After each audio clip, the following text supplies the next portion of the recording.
যে ব্যক্তি নিজের মনকে শান্ত রাখতে শিখে গেছে তার থেকে বড় ধনী এই সংসারে আর কোথাও নেই। সময় সবথেকে বেশি শক্তিশালী, কারণ সময় কখনো মনুষ্যের তৈরি পথে চলে না, মনুষ্যকেই সময়ের তৈরি পথে চলতে হয়। একেই তো নিয়তি বলে।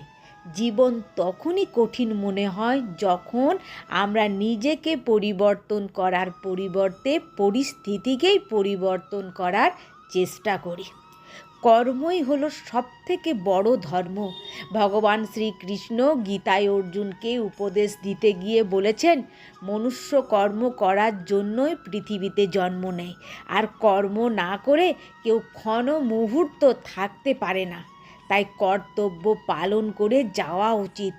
ক্রোধ এমন একটি ক্ষয়কারী রিপু যা মনুষ্যকে নরকে টেনে নিয়ে যায়। ক্রোধ করার জন্য মানুষের মন অশান্ত হয়ে পড়ে, আবেগের বশবর্তী হয়ে পড়ে, তখন সে নিজেরই ক্ষতি করে বসে। ভগবান শ্রীকৃষ্ণ বলেন, মনুষ্যকে ক্রোধ এড়িয়ে চলতে হবে। যতই রাগ হোক না কেন, নিজেকে নিয়ন্ত্রণ করতে হবে। এই সংসারে আজ যা তোমার কাছে আছে, গতকাল তা অন্য কারোর ছিল, আগামীকাল তা অন্য কারোর হয়ে যাবে। তুমি এই পৃথিবীতে খালি হাতেই এসেছো, আর খালি হাতেই এখান থেকে ফিরে যেতে হবে।